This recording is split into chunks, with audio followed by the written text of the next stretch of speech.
અમદાવાદમાં ડ્રગ્સ નાબૂદી માટે ગુજરાત પોલીસનો વધુ એક પ્રયાસ એન્ટી ડ્રગ્સ કેમ્પેઇન થકી ડ્રગ્સ નાબૂદીનો પ્રયાસ કરવામાં આવ્યો છે। પોલીસ એજન્સીઓ સાથે મળીને કરેલી કામગીરી અંગે ચર્ચા થઈ છે।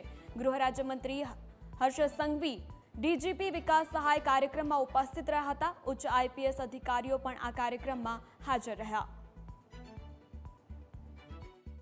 આ આપણા પડોશી દેશના અનેક રેકેટ ચલાવનાર લોકો આપણા દેશની અંદર આ ડ્રગ્સનું દૂષણ ફેલાવીને મારા ને તમારા આપણા રાજ્યના યુવાનોનું જીવન કઈ રીતે બરબાદ કરવાનો પ્રયત્ન કરે છે એનો અંદાજો તો ગ્રાઉન્ડ ઝીરો પર જ્યારે જશો ને ત્યારે જ આવશે।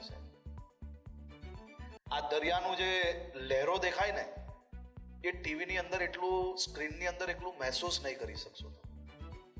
મને અંદાજો છે, કારણ કે દરેક ઓપરેશનમાં કેટલા કલાકો જ્યારથી ચાલુ થાય, ઓપરેશન જ્યારે સફળ થાય, જ્યારે જાય ત્યારે આ જે માહિતીઓ મળી છે એ માહિતીઓ સાચી નીકળશે કે નહીં એનું ક્યાંક ને ક્યાંક એ લોકોના ચહેરા ઉપર સ્ટ્રેસ હોય છે।